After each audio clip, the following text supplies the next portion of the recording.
उड़ते हुए घोड़े, तुम्हारे उड़ते हुए घोड़े एंड अर्थ फ्लैट जो कुरान में आके लिखा है बकायदा, उसका मजाक बनाना शुरू कर दूं। 6 साल की बच्ची से प्यार करके 9 साल में you having sex with prophet Mohammad ने बोलना शुरू कर दूं मैं? Earth is flat according to Quran 88:20। बकवास ना कीजिए, उड़ते हुए घोड़े पे बैठकर फोर हो जाइए। Don't make a stand.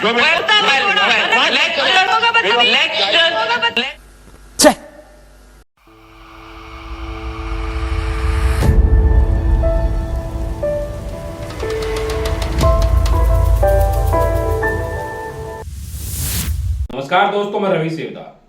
दोस्तों, आपको याद होगा राजस्थान के राजसमंद जिले में कुछ वर्षों पहले एक व्यक्ति जिसका नाम था सिंभू, उसने एक मुस्लिम व्यक्ति को कुल्हाड़ी से मारकर और जिंदा जला दिया था। जब इस विषय की पूरी जांच की गई तो पता चला उस व्यक्ति के ऊपर लव जिहाद के खिलाफ एक भूत सवार था, जिसका बदला उसने ये करतूत कर कर लिया था। और इतना ही नहीं दोस्तों, हत्या के बाद में सिंभू कुमार, जो हत्या जिसने की थी, वो लाइव आकर सारी बातें बताता है और ये भी बताता है कि उसने हत्या क्यों की। तो उसमें वो साफ कहता है कि मैं इस खास समुदाय को पसंद नहीं करता। आप सोच रहे होंगे कि मैं ये पुरानी बात आज आपको क्यों बता रहा हूं। जैसा कि आपको पता है, उदयपुर में कन्हैया कुमार के व्यक्ति को दिन दहाड़े मार दिया जाता है। कन्हैया कुमार जो है वो टेलर का काम करते थे। अब जो कहने में आ रहा है वो ये है कि उन्होंने व्हाट्सएप पे या सोशल मीडिया पे कोई स्टेटस लगाया था। उस स्टेटस से जो हत्या करने वाले हैं वो भड़क गए और उसे जान से मारने की धमकी दे डाली। जहां तक मीडिया की रिपोर्ट है, वहां तक यह भी बताया जा रहा है कि कन्हैया कुमार पुलिस के पास भी गए थे सुरक्षा मांगने के लिए। पुलिस को यह भी बताया गया था कि मुझे जान से मारने की धमकी दी जा रही है, मगर उनकी प्रशासन ने एक ना सुनी और प्रशासन ने, पुलिस ने कहा कि जाइए, अपना ध्यान रखिए और कुछ भी नहीं होगा। अगले 2 दिन के बाद में उस व्यक्ति की हत्या कर दी जाती है और जो हत्या करने वाले हैं वो सोशल मीडिया पर वीडियो डालकर खुलेआम कह रहे हैं कि अगर हमारे धर्म पर उंगली उठाओगे तो हम ऐसा ही करेंगे, हमारे पैगंबर पर अगर उंगली उठाओगे तो हम ऐसा ही करें। इतना ही नहीं, देश के प्रधानमंत्री नरेंद्र मोदी को भी उन्होंने साफ चुनौती और धमकी दे डाली। इतना साहस कहां से आया है, ये सोचने वाली बात है। इतना साहस कहां से आया? क्या इनको डर नहीं है? क्या इनके परिवार नहीं है? या फिर किसी आतंकी संगठन से ये लोग जुड़े हुए हैं? देखिए, आपको साफ साफ बताने की कोशिश करता हूं। हमने जो आपको पहला मुद्दा बताया था सिंभू का, उसमें भी जातीय हिंसा हुई थी और अभी जो मुद्दा है उसमें भी जातीय हिंसा, एक धर्म हिंसा हुई है। तो इससे यह साफ जाहिर होता है कि कहीं ना कहीं इन दोनों घटनाओं में धर्म को लेकर यह विवाद हुआ है। अब आप सोचिए, जिस व्यक्ति की अभी हत्या हुई है उसने नुपुर शर्मा का सपोर्ट किया था सोशल मीडिया पर।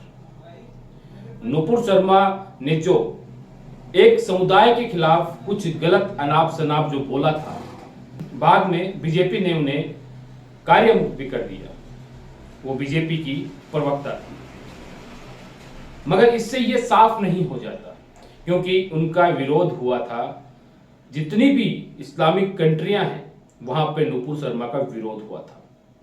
उसके बाद में भी नुपुर शर्मा की गिरफ्तारी नहीं होती है, मगर उन लोगों ने जिन्होंने कन्हैया कुमार को मारा है, उनका कहना है कि नुपुर शर्मा की वजह से ये सारा कांड हुआ है।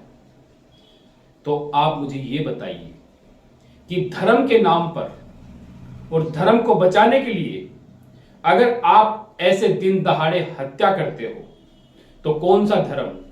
क्या आप धर्म के रखवाले हैं? ऐसे धर्म के रखवाले नहीं होते, बल्कि समाज में एक गंदगी होती है।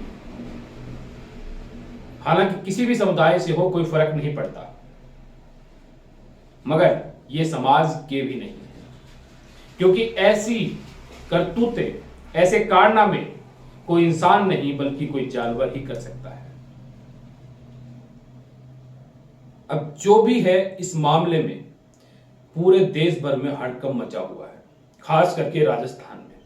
राजस्थान में सुबह से इंटरनेट बंद है और सरकार प्रयास कर रही है कि कहीं भी कोई बड़ा विवाद ना हो, मगर शाम को जब डिबेट होगी तो कुछ प्रवक्ता आएंगे, भड़काऊ भाषण देंगे, भड़काऊ बोलेंगे, हिंदू मुस्लिम की डिबेट चलेगी।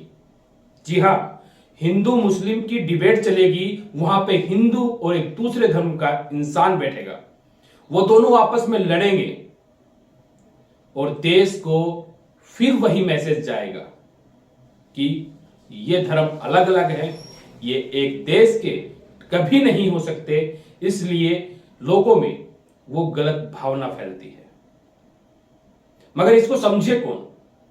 सभी लोग अपनी वोट की राजनीति में लगे हुए हैं। अब ये जो कन्हैया था, इसका दोष क्या था? स्वतंत्र भारत है, लोकतांत्रिक भारत है, संविधान सभी को अधिकार देता है बोलने का, लिखने का और संवैधानिक तरीके से अपनी बात उठाने का।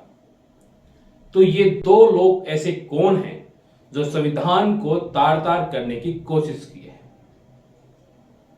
चाहे कोई भी हो, भारत का नागरिक, वो अपनी बात तरीके से रख सकता है, वो किसी का समर्थन कर सकता है, किसी का विरोध कर सकता है, वो उसका हक है। मगर यह कहां लिखा है कि आप किसी को मौत के घाट ही उतार दोगे? अभी देखना यह है इन लोगों के साथ क्या किया जाता है। राजस्थान सरकार और कोर्ट इनको क्या सजा देता है। मेरा निजी अगर पूछो तो मैं तो कहूंगा सजाए मौत। इससे कम और इससे ज्यादा अगर कोई और सजा हो, सजाए मौत से भी ज्यादा अगर कोई सजा हो, तो वो भी इन लोगों को मिलनी चाहिए, क्योंकि इन लोगों ने एक हत्या नहीं करी बल्कि एक पूरे समाज को नीचा दिखाया है। और ये लोग, मैं नहीं मानता किसी समाज से, ना किसी धर्म से, ये लोग एक नीची मानसिकता के लोग थे। जो इन्होंने करना था वो ये लोग कर चुके।